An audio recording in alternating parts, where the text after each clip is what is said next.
Assalamualaikum warahmatullahi wabarakatuh. Bismillahirrahmanirrahim. Alhamdulillah wassalatu wassalamu ala Rasulillah wa ala alihi wa ashabihi wa man tabi'ahu wa wallahu amma ba'd. Allahumma alimna bima yanfa'una wanfa' bima 'allamtana wa zidna ilma. Untuk pertemuan kita kali ini di dalam mata pelajaran Firaq yang merupakan siri yang ke-12, bahagian yang pertama adalah di bawah tajuk Bahaiyah. Di dalam perkongsian ini, saya akan kupas ada 3 perkara asas berdasarkan buku teks Firaq tingkatan 6. Yang pertama ialah berkaitan dengan pengenalan umum berkaitan dengan Bahaiyah. Kemudian sejarah ringkas perkembangan Bahaiyah. Kemudian ketiga, kumpulan-kumpulan yang wujud di dalam Bahaiyah. Ini adalah pembahasan bahagian yang pertama, insya-Allah. Di dalam tajuk Bahaiyah ini terdapat 3 isi penting yang akan dikongsikan. Isi yang pertama ialah berkaitan dengan nash'atuhum, iaitu perkembangan mereka. Secara ringkas, tetapi dalam buku teks kamu banyak juga pembahasan dia berkaitan dengan nash'ah ini. Dia adalah satu kumpulan yang muncul, zaharat hazihil firqatu bi ismil babiyah nisbatan li awwali za'imin laha al-musamma al-bab. Kumpulan ini muncul, iaitu kumpulan Bahaiyah ini, pada asalnya dinamakan sebagai Al-Babiyah. Itu nama asal mereka. Kerana dinisbahkan kepada ketua yang awal. Ketua yang paling awal dinamakan ketua mereka sebagai dengan gelaran Al-Bab. Itu gelaran yang dinamakan kepada pengasas awal bagi kumpulan Bahaiyah. Sebelum tu, sebelum nama Bahaiyah, mereka itu dinamakan sebagai kumpulan Al-Babiyah. Walamma mata, ketika mana mati Al-Bab tadi, telah mati, wa tawalla khalifatahu, mengambil alih penggantinya yang dinamakan Al-Baha. Oleh demikian, sumiyat Al-Bahaiyah nisbatan ilaihi. Selepas mana Al-Bab meninggal dunia, pengganti dia mengambil alih kumpulan tersebut. Oleh kerana penggantinya bernama Al-Baha, maka kumpulan tersebut digantikan dengan nama Al-Bahaiyah kerana sempena dengan nama pengganti bagi Al-Bab, iaitu Al-Baha. Jadi tak dinamakan Al-Babiyah lah, disebabkan penggantinya bernama Baha, maka kumpulannya juga ditukar menjadi Al-Bahaiyah. Wa zu'ama'u hazihi ta'ifah yaziduna fi mabadi'ihim wa yanqusuna tab'an li hawaihim. Kumpulan ini, pemimpin mereka menambah dan mengurangkan apa-apa yang berkaitan dengan pegangan Bahaiyah ini mengikut kehendak mereka, mengikut keinginan mereka. Mereka rasa nak ubah, mereka ubah. Rasa nak tambah, mereka tambah dalam pegangan kumpulan Bahaiyah ini. Masih lagi berkaitan dengan perkembangan mereka, nasya'at ta'ifatul babiyah fi daulatil Iran ala yadi Mirza Ali Muhammad al-Maulud fi Shiraz sanata 1819 Masihi. Berkembangnya kumpulan Babiyah yang asal tu, yang dinamakan kumpulan Babiyah tu, di negara Iran. Ini kemunculan asal bagi kumpulan Bahaiyah ni, asal-asalnya di negara Iran, di tangan Mirza Ali Muhammad. Mirza Ali Muhammad ni sebagai pengasas awal bagi kumpulan Babiyah, asal nama sebelum dinamakan Bahaiyah. Mirza ini adalah gelaran yang mulia, gelaran yang mulia di negara Iran. Satu gelaran bagi gelaran yang merujuk kepada gelaran yang mulia lah. Ia dilahirkan di Shiraz, satu bandar di Iran, pada tahun 1819. Wa tarji'u mabadi'u hazihi ta'ifah ila fikratil batiniyah.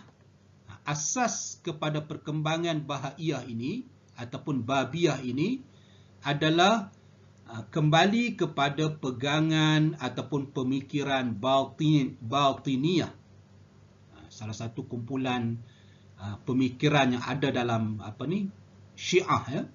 Kemudian daripada berasaskan pada pemikiran tersebutlah munculnya kumpulan Babiyah tadi.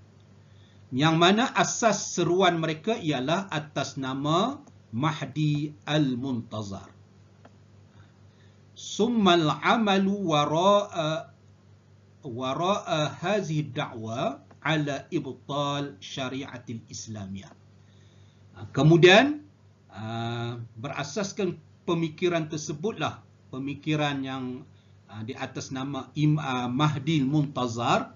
Nama dia elok, cuma di sebalik nama tersebut, di sebalik seruan tersebut, mereka sebenarnya membatalkan, usaha mereka ialah untuk membatalkan syariat Islam. Kerana di antara salah satu pegangan mereka dengan wujudnya Bahaiyah ini, agama Bahaiyah ini, dia menasahkan ataupun memansuhkan agama-agama sebelum agama Bahaiyah ini. Walaupun asas seruan mereka adalah di atas nama Mahdi Muntazar. Satu pegangan yang umat Islam imani, memang akan wujud Mahdi Muntazar tersebut, tetapi pemikiran tersebut diseleweng dengan sebenarnya di sebalik seruan tersebut tujuan mereka adalah untuk membatalkan syariat Islam. Dalam tajuk perkembangan ini juga ada isi berkaitan kenapa digelarkan pemimpin mereka dengan gelaran Al-Bab.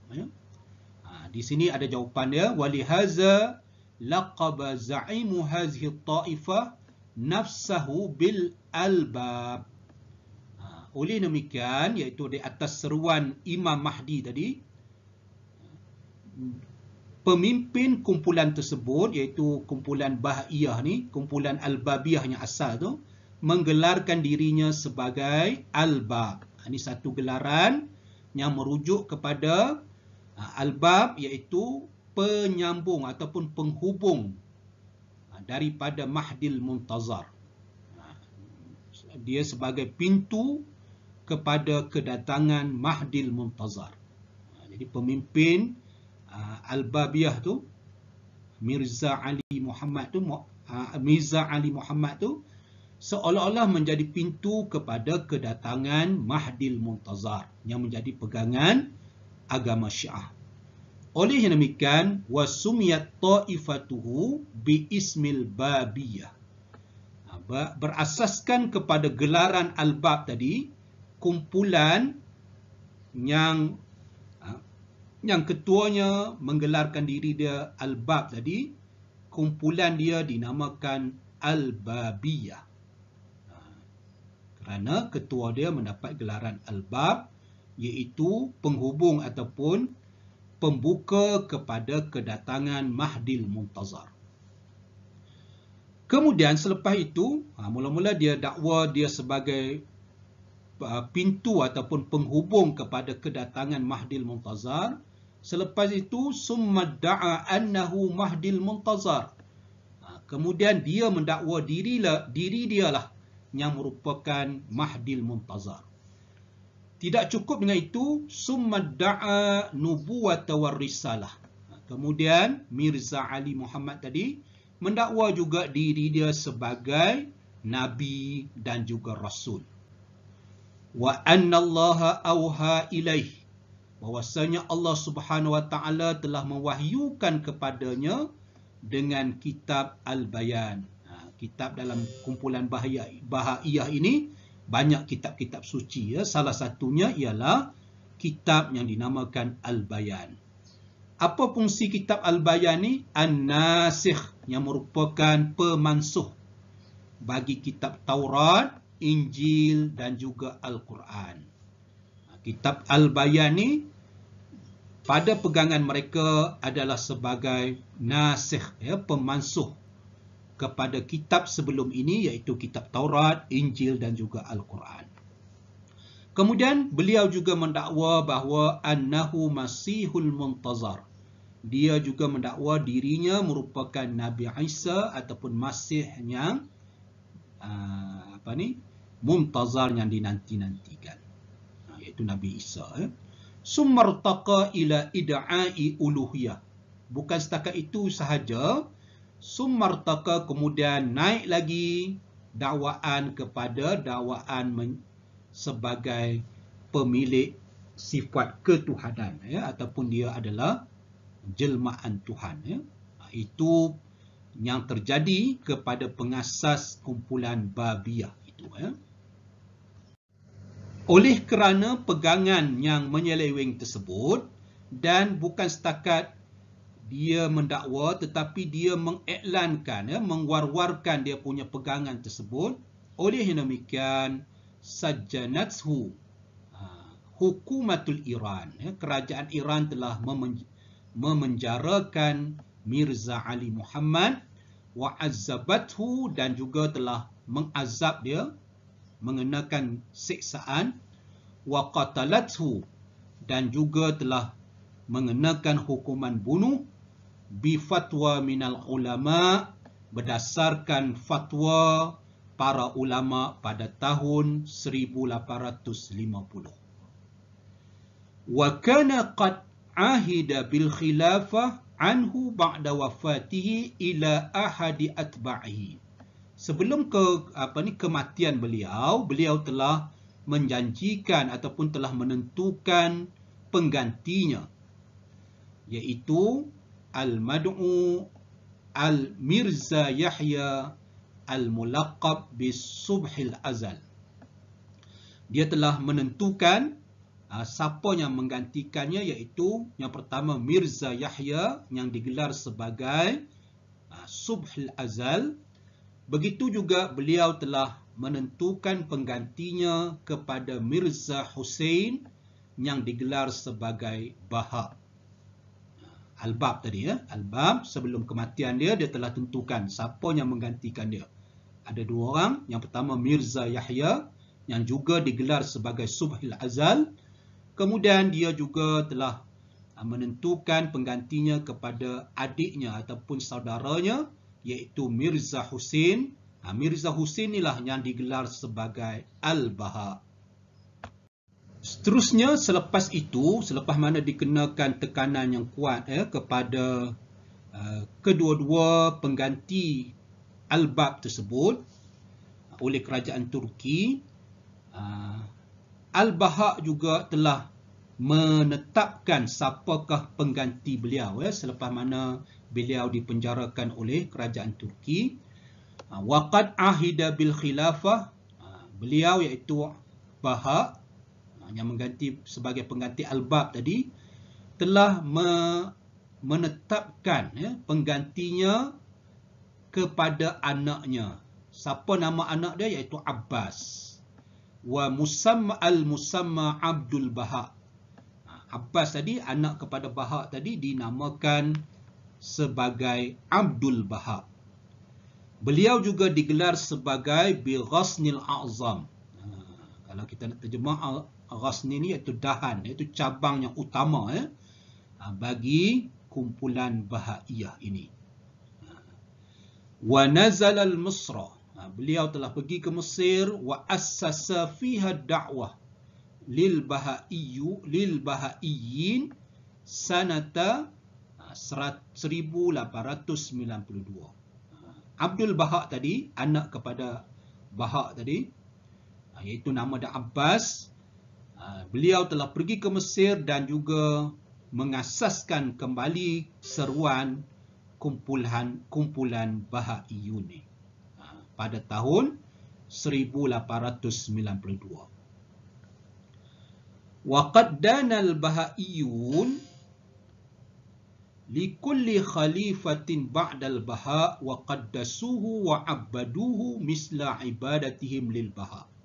Pengikut kumpulan Bahaiyun ni, mereka sentiasa mengagungkan pengganti yang ada dalam kumpulan Baha. Mereka juga menyucikannya dan ada yang menyembahnya, seperti mana mereka menyembah bagi Al-Baha, iaitu pengasas utama selepas Muhammad Ali Mirza tu, Al-Mirza Muhammad Ali tu. Jadi mereka pengikut dia ni begitu ta'assub dan mereka sentiasa menyucikan dan menyembah sesiapa saja yang menggantikan Al-Baha. Okey, seterusnya ialah isi yang kedua berkaitan dengan pegangan mereka. Pegangan mereka, ya'taqidul Bahaiyun bitatawuril aqidati ala hisabi hajatil bashar. Mereka berpegang dengan keboleh berkembangnya akidah. Pegangan tu boleh berkembang pada pendapat mereka. Berkembang mengikut apa? Ala hisabi hajatil bashar. Mengikut keperluan manusia. Wa ya'udduna zalika naw'an min anwa'it tarbiyatil ilahiyah. Perkembangan akidah tersebut mereka menganggap ataupun mengiranya sebagai sejenis daripada pendidikan ketuhanan, yang pendidikan yang daripada Tuhan, daripada Tuhan. Fal bahaiyatu fi wasaiqil hadisah inda ashabiha dinun mustaqil. Jadi fahaman Bahaiyah ini pada pegangan mereka merupakan agama yang tersendiri dan mempunyai kitab-kitab yang suci. Banyak kitab mereka, di antaranya Al-Aqdas, Al-Bayan dan sebagainya. Oleh demikian, kumpulan Bahaiyah ni menganggap diri mereka adalah kumpulan yang tidak ada kaitan dengan agama-agama lain. Bahkan mereka menganggap Bahaiyah ini merupakan penyatu, penyatu kepada semua agama yang ada. Di antara pegangan mereka juga, mereka telah mengiktiraf bahawa semua agama yang terdahulu adalah satu matlamat. Mempunyai satu saja matlamat yang saling melengkapi pada tugasnya. Muttasilatun dan berhubung, saling berhubung pada matlamatnya, kecuali annal ahkama wa ta'alimad din al-bahai jaa wafqa muqtadiyatil asri. Melainkan mereka berpendapat bahawa agama Bahai ini datang dengan hukum hakam dan ajaran yang sesuai dengan zaman dan juga tuntutan tamadun terkini. Itu pada pandangan mereka. Jadi jaa liyajma'a adyan. Agama Bahai ini datang mengumpulkan semua agama fi dinin wahid, dalam satu agama saja, iaitu agama Bahai. Itu pandangan mereka. Kerana agama Bahai ini adalah memenuhi tuntutan zaman dan juga sesuai dengan ketamadunan yang ada pada waktu itu pada pandangan mereka. Oleh sebab itu mereka mengatakan bahawa agama Bahai ini dia merangkumi semua agama dan menjadi satu sahaja, iaitu agama Bahai. Kemudian isi yang terakhir dalam bahagian ini ialah pembahagian mereka, aqsamuhum. Bahaiyah pun ada pecahan-pecahannya. Yang pertama, pecahan nama dia Abbasiyun, yang allazina ya'tabiruna Abbas Abdul Baha ghasnal akbar wa murakkazal ahdi wal misaq. Kumpulan yang dinamakan Abbasiyun ni, mereka menganggap Abbas Abdul Baha sebagai yang utama lah, cabang yang utama dan juga fokus kepada fokus ataupun kedudukan yang tinggi dalam kumpulan Bahai. Itu pada pegangan Abbasiyun. Mereka yang mengangkat Abbas Abdul Baha tadi sebagai pemimpin utama dan juga sehinggakan mereka menggelarkan dia sebagai Ghasnul Akbar. Kumpulan yang kedua ialah yang dinamakan sebagai Muwahhidun. Mereka ni siapa? Hum atba'ul Mirza Muhammad Ali wa hiya ta'ifatun qalilatun jiddan. Muwahhidun ni ialah pengikut Mirza Muhammad Ali dan mereka ni merupakan kumpulan yang kecil, kecil sangatlah nazran kerana penginayaan yang mereka hadapi daripada kumpulan sebelum ini. Jadi mereka mendapat tekanan. Oleh sebab itu kumpulan ini hanyalah kumpulan yang kecil, Muwahhidun.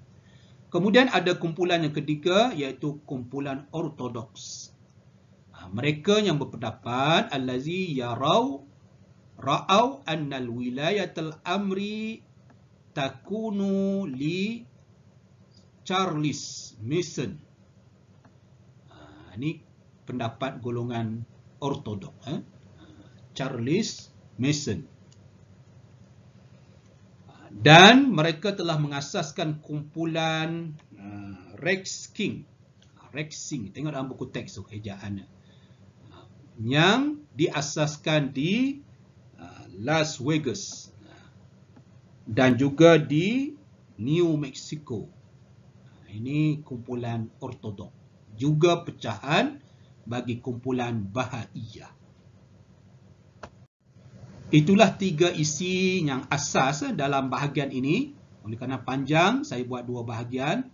Dan untuk pertemuan yang akan datang, perkongsian yang akan datang, pembahasannya ialah berkaitan dengan pegangan kumpulan Bahaiyah. Kumpulan dan cara dalam dakwah seruan mereka. Itu akan dibincangkan dalam perkongsian yang akan datang insya-Allah. Untuk bahagian ini sekadar itu dulu. Wallahu a'lam bissawab. Saya ucapkan jazakumullah khairan katsira, semoga bermanfaat. Sehingga bertemu lagi dalam perkongsian yang kedua insya-Allah. Assalamualaikum warahmatullahi wabarakatuh.